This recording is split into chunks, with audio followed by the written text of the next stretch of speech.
नमस्कार, आप देख रहे हैं न्यूज़ 24। मैं हूं शीतल राजपूत। हर रोज तकरीबन हम आपसे रूबरू कराते हैं उत्तर प्रदेश की राजनीति से जुड़ी किसी शख्सियत से। आज जिस शख्सियत से हम आपको रूबरू कराने जा रहे हैं वो बेहद खास हैं। यूपी बीजेपी का मुस्लिम चेहरा है और अल्पसंख्यक कल्याण विभाग मंत्री हैं यूपी की सरकार में। जी हाँ, मैं बात कर रही हूँ मोहसिन रजा की, जो इस वक्त हमारे साथ जुड़ गए हैं। रजा साहब, बहुत बहुत स्वागत है आपका न्यूज़ 24 में। क्रिकेट से राजनीति तक का सफर बखूबी निभाया है आपने। अब चुनाव की तैयारी कैसी चल रही है? देखिए, चुनाव की तैयारी उन्हें करनी होती है जिन्होंने 5 साल काम नहीं किया होता है। हमने जब 2017 में भारतीय जनता पार्टी ने उत्तर प्रदेश की जनता से संकल्प लिए थे, तब वो संकल्पों को पूरा करने का समय हमारे पास 5 साल होता है और 5 साल में हमने अपने संकल्प पूरे किए हैं। प्रदेश में आज विकास हो रहा है, चौमुखी विकास हुआ है।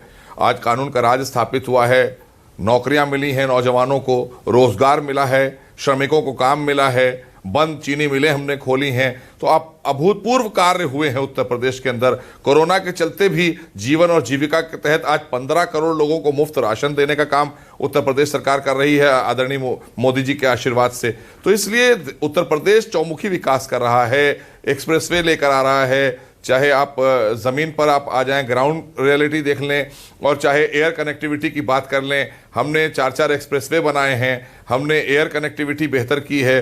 तो विकास की धुरी तेजी से चल रही है। इसी को डबल इंजन की सरकार कहते हैं। ठीक है, लेकिन बावजूद इसके कि आप एक प्रमुख चेहरे के तौर पर जुड़े रहे हैं बीजेपी, यूपी बीजेपी के साथ, मंत्री भी हैं अब अल्पसंख्यक कल्याण विभाग में, अल्पसंख्यकों मुसलमानों को क्यों बीजेपी अभी तक रास नहीं आ रही? शिकायतों का पिटारा हमेशा रहता है और इस फैक्टर को भुनाने में लगे हैं समाजवादी पार्टी और साथ ही AIMIM जैसे प्लेयर्स भी। देखिए, जिन्होंने तुष्टीकरण की राजनीति देश में की है, चाहे वो कांग्रेस रही हो शीतल जी, चाहे बाद में ये क्षेत्रीय पार्टियां बनी, समाजवादी पार्टी हो या बहुजन समाज पार्टी हो या आम आदमी पार्टी बन गई है और अभी असदुद्दीन ओवैसी आ रहे हैं, ये सब केंद्रित एक ही जगह पर हैं।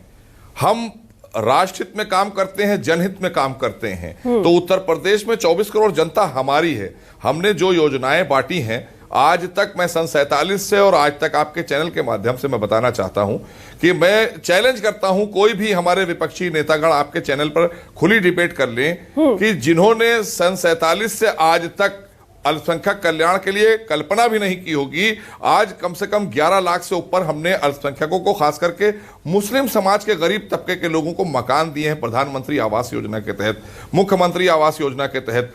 तो ये 11 लाख मकान उन गरीब मुसलमानों को मिले हैं जिनसे वोट बैंक बनाकर वोट तो लिया गया था, उनका विकास और निर्माण नहीं किया गया था। आज NCERT की पढ़ाई आदरणीय योगी जी के नेतृत्व में मदरसों में हो रही है। हमने 7-8 हजार मदरसे ऐसे थे जो खाली कागज पर चल रहे थे और उसमें पैसे का दुरुपयोग हो रहा था, भ्रष्टाचार हो रहा था। हम पोर्टल पर लेकर आए, हमने ट्रांसपेरेंट किया, मानव संपदा पोर्टल बनाया, एक एक व्यक्ति, एक एक टीचर्स की जानकारी हमने उस पर डालने का काम किया है। तो आज हमने शिक्षा का स्तर भी बेहतर करने का काम किया है कि आप दीन और दुनिया दोनों को समझें। एक हाथ में कुरान, एक हाथ में कंप्यूटर, ये माननीय प्रधानमंत्री का संकल्प है, उसको आदरणीय योगी जी ने आगे बढ़ाने का काम किया है। वो कहते हैं कि आप टोपी की जगह टाई की बात करते हैं, उनको बंद किया है।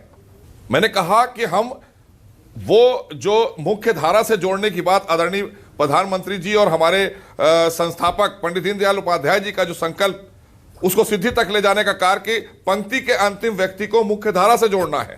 तो इनको हम टोपी से टाई की तरफ ले जा रहे हैं कि आप टोपी भी लगाइए और टाई लगाकर समाज में जुड़िए, मुख्य धारा में जुड़िए। हम कुरान से अपना दीन पढ़िए और कंप्यूटर से दुनिया हासिल करिए। तो हमने दोनों शिक्षा का प्रावधान कर दिया है। तो ये तो आज साफ तौर पर दिख रहा है कि सबका साथ सबका विकास, और इसी को सबका विश्वास कहते हैं। आज विश्वास बहुत तेजी के साथ बढ़ा है। पासमानदा मुसलमानों को किसी ने पूछा ही नहीं था। मुसलमानों में पासमानदा मुसलमान जो तमाम काम करते हैं, हैंडीक्राफ्ट का हो या कारपेंटर हो या पेंटर्स हो, ये सारे लोग अब इनको हम मुख्य धारा से जोड़ रहे हैं। ODOP के तहत आपने देखा, भदोई की कालीन हो, बनारस की साड़ी हो, लखनऊ का चिकन वर्क हो, फिरोजाबाद की कांच की चूड़ियां हो और कांच का काम हो, या मुरादाबाद का ब्रास का काम हो, इसमें सबसे ज्यादा आच्छादित अगर कोई हो रहा है वो हमारे मुस्लिम समाज के लोग हो रहे हैं। तो ये आदरणीय योगी जी ने योजनाएं बनाई ना, इससे पहले तो कभी किसी की समझ में नहीं आई। उन्होंने तो अपराधीकरण किया, तुष्टीकरण अच्छा, किया। आपने अपराधी का रेफरेंस दिया तो उसी से मुझे याद आया, असदुद्दीन ओवैसी कहते हैं कि इनकाउंटर्स के नाम पर यूपी पुलिस ने 37% से भी उनका आरोप है, ये 37% से ज्यादा मुस्लिम युवकों को टारगेट किया। इस तरह का आरोप असदुद्दीन ओवैसी लगाते हैं, और वो भी यूपी में एक प्लेयर बनना चाहते हैं, और वो भी खुद को मुसलमानों का नेता बता रहे हैं, इकलौता हितैषी बता रहे हैं। अच्छा, अगर असदुद्दीन ओवैसी आज अपने को मुसलमानों का नेता बता रहे हैं तो गुलाम नबी आजाद कौन है, सलमान खुर्शीद कौन है, अहमद पटेल कौन थे, या उससे पहले सीके जाफर शरीफ कौन थे, या उत्तर प्रदेश में आजम खां कौन थे, नसीमुद्दीन सिद्दीकी कौन थे? तो ये सब दोहन करने आ रहे हैं सिर्फ गुमराह करके, क्योंकि इन्हें अच्छी तरह से पता है कि इन्होंने शिक्षित नहीं होने दिया। खुद तो ये बैरिस्टर बन गए, लेकिन अपने समाज को इन्होंने बैरिस्टर बनने से रोका, क्योंकि इन्हें उनको भुनाना है। ये सारा खेल इन्हीं लोगों का किया हुआ है। आज भारतीय जनता पार्टी की सरकार आदरणीय मोदी जी के नेतृत्व की देश में, और उत्तर प्रदेश में आदरणीय योगी जी की नेतृत्व की सरकार में आज पूरी तरीके से अल्पसंख्यकों का कल्याण हो रहा है और चौमुखी विकास हुआ है।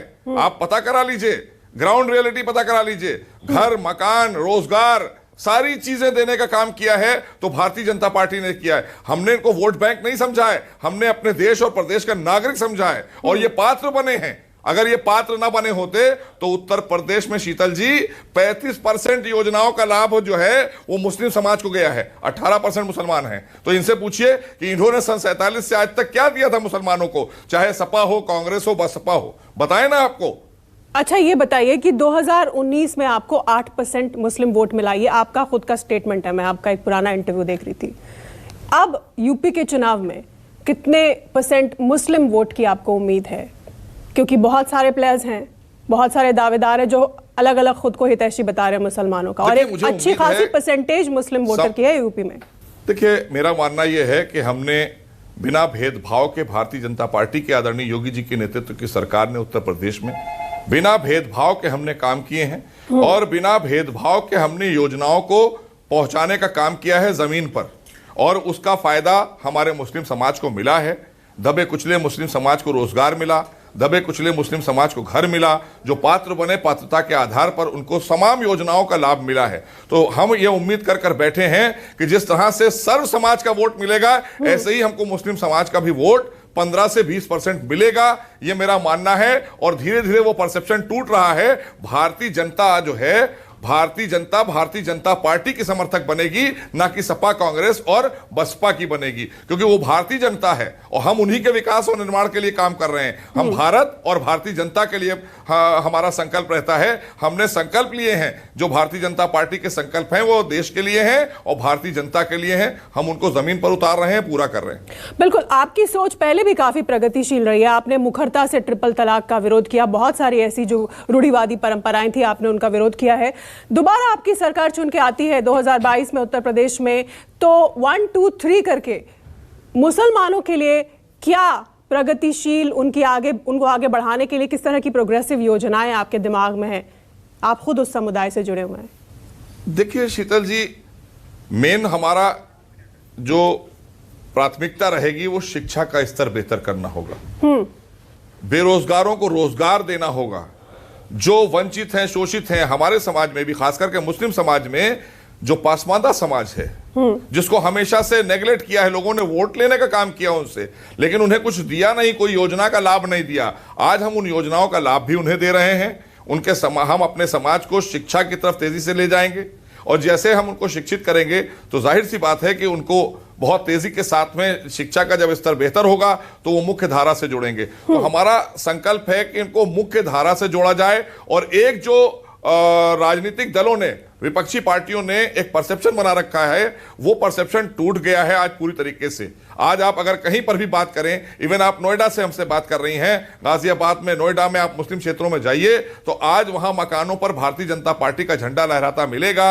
आज भारतीय जनता पार्टी के समर्थक आपको दिखाई देंगे, इससे पहले कभी नहीं, क्योंकि हमने ईमानदारी के साथ योजनाओं को जमीन पर उतारा है। बिल्कुल, धन्यवाद हमसे बात करने के लिए मोहसिन रजा, और ये समय देने के लिए। मोहसिन रजा यूपी में अल्पसंख्यक कल्याण विभाग मंत्री, और इनका ये बड़ा दावा कि उत्तर प्रदेश के मुसलमान बीजेपी के साथ है, क्योंकि बीजेपी ने उनको आगे बढ़ाने के लिए, उनकी प्रगति के लिए काम किया और आगे भी करेगी। इसलिए 15 से 20% वोट आगामी चुनाव में, आने वाले चुनाव में यूपी में मुसलमानों का बीजेपी को मिलने वाला है ये बड़ा दावा।